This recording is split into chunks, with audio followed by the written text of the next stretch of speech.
안녕하세요. 보수TV 오정입니다. 백내장 패소했습니다. 즉 보험사 이겼습니다. 근데 이게 뭐 길게 얘기 안 할게. 뭐 어느 정도 내용 찾아보면 많이 자세하게 풀어서 하시는 분도 계신데, 저는 사실 제 채널이 목적은 뭐냐, 이거를 판례를 해석을 하고 그런 거보다 꿀팁을 좀 알려드리는, 유용한 정보를 알려드리는 컨텐츠니까 간단하게 얘기할게요. 이게 왜 패소했냐면, 그 생내장이다, 멀쩡한 눈을 수술했다라고 해서 백내장이 맞냐 아니냐를 가지고 다투는 것처럼 보였는데, 그걸로는 사실 병원 혹은 피보험자가 대응할 수 있는 논리가 워낙 세기 때문에 포인트를 좀 바꾼 게 아닌가. 입원이냐 통원이냐를 가지고 백내장이 맞냐 아니냐 가지고 다투는 게 아니라, 입원이 필요한 게 아니라 통원으로 충분히 치료가 가능하다라는 취지로 판결이 난 거예요. 그래서 입원 의료비 한도는 크잖아요. 몇 천만 원 되잖아요. 3천만 원, 5천만 원 이런 식으로. 근데 통원은 보통 30만 원 한도 이렇게 돼 있단 말이에요. 그 통원으로 해서 30만 원만 줘라, 이렇게 판결이 난 거예요. 요즘 뭐냐면 이 수술을 하고 입원을 할 정도는 아니다. 그 입원의 정의가 6시간 이상 입원을 하면 납병동 입원이라고 해서, 응급실에도 6시간 누워있으면 입원으로 쳐요. 그 대기한 시간까지 누워있는 시간이 6시간 동안 그 침대에 있으면 납병동 입원이라고 해서 입원을 인정을 합니다.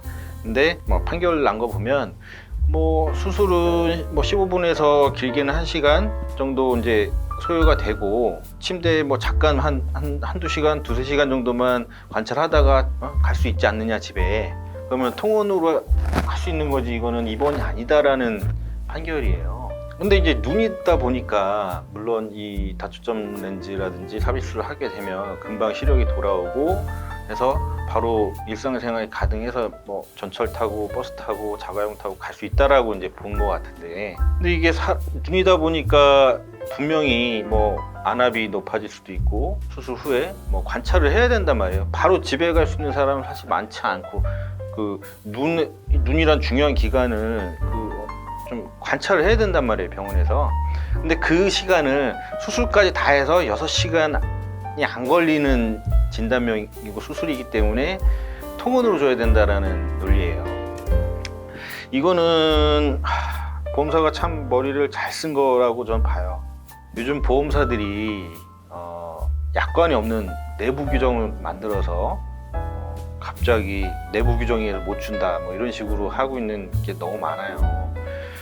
지금 보험사들 신났을 거예요. 이거는 약관에 없는 내용을 가지고 안 줄 수는 없으니까 입원의 정의는 약관에 써 있거든요. 이 부분 가지고 이제 건드린 것 같은데, 이 패소 판결이 나오고 나서도 지금 단체 소송 여러 군데서 준비하고 있는 걸로 알고 있어요. 제가 이 판결문 자세히 읽어보고 분석을 하고, 그리고 보험사의 현재 이제 규정이라든지 이 판결이 나오고 나서도 지급하고 있는 케이스들이 있어요. 어떻게 해야 되느냐, 저는 아까도 말씀드렸다시피 팁을, 유용한 정보를 드리고자 하는 거니까 이 부분부터 잘 봐주시면 돼요. 포인트는 그겁니다. 그냥 일반인들은 15분, 30분 수술 시간이 길지 않으니 그냥 30분이라고 칩시다. 그리고 입원실이 그 기존에는 안과병원에 입원실도 없는 경우도 있고, 소파에 앉아 있는 경우도 있고, 호텔을 빌려서 거기서 쉬다가 가라고 하는 경우도 있는데, 그래서 입원실이 있는 병원도 있어요. 입원실이 있는 안과병원에서 있다고 치면 수술하고 회복하고 회복실에서 입원실로 내려오고 하면 다 해서 1시간 정도 걸린다고 치고, 입원실이 있을 경우에 꼭 입원실이 있는 병원을 가셔야 돼요. 입원실이 있는 병원에서 한 2시간, 3시간 정도 누워 있다고 치면 토탈 한 4시간 정도 걸릴 거 아닙니까?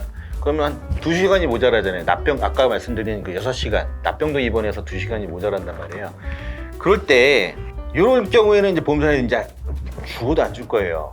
이미 대법원 판결이 나왔기 때문에. 그런데 어떨 땐 지급을 하느냐, 고혈압이나 당뇨, 심장질환, 뇌질환, 각종, 아니면은 기존의 어떤 기왕증, 즉 갖고 있는 질병이 있을 경우에 사실 위험하잖아요.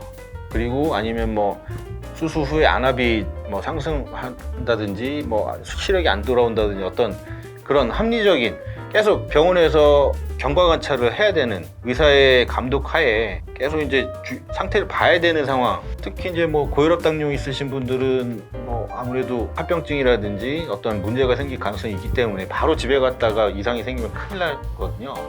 바로 돌려보냈다가 이상이 생기면 병원 책임이잖아요. 병원에서도 그런 부분은 면밀하게 좀 관찰해야 되는 환자들은 이제 지급을 하는 보험사도 있고 그래도 안 주는 보험사도 있는데, 그럴 경우엔 줘라라는 판례예요. 이게 판례를 잘 뜯어다 보면 뭐 지병이나 수술 후 합병증이 예상된다든지 뭐 주의 깊게 봐야 되는 환자는 인정을 해라, 반대로 보면 입원을 인정해야 된다라는 판례가 될 수도 있어요. 근데 그런 부분이 없는 분들이라면 뭐 기형증, 뭐 체질적으로 좀 이상이 있으신 분들이나 아니면은 과거에 어떤 뭐 이런 수술 경력이 눈 수술하고 나서 후유증하고 연관된 어떤 질병을 갖고 있으면 입원은 인정되니까 그 부분은 좀 주의 있게 보시고, 그리고 뭐 원래는 세극등 검사라는 거를 안 했기 때문에 백내장을 인정할 수 없다, 또는 초기이기 때문에 인정할 수 없다라고 이제 보험사에서 나오다가 그걸로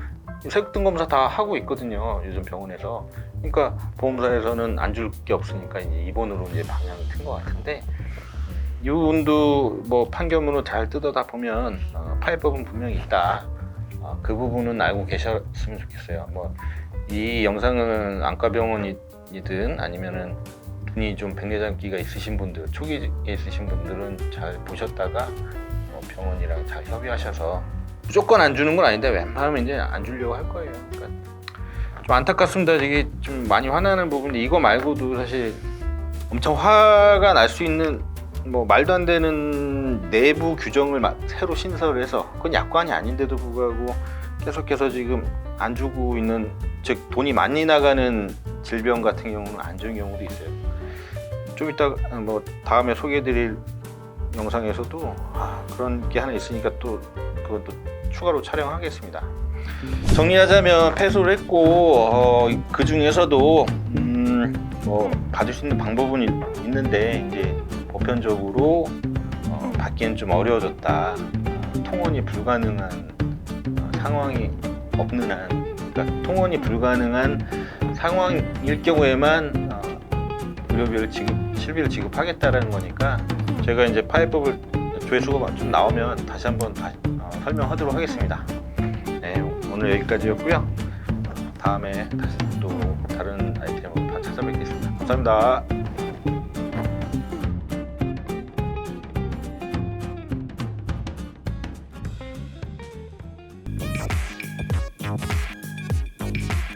다음 화는 투석하고 계신 분들 많으시죠.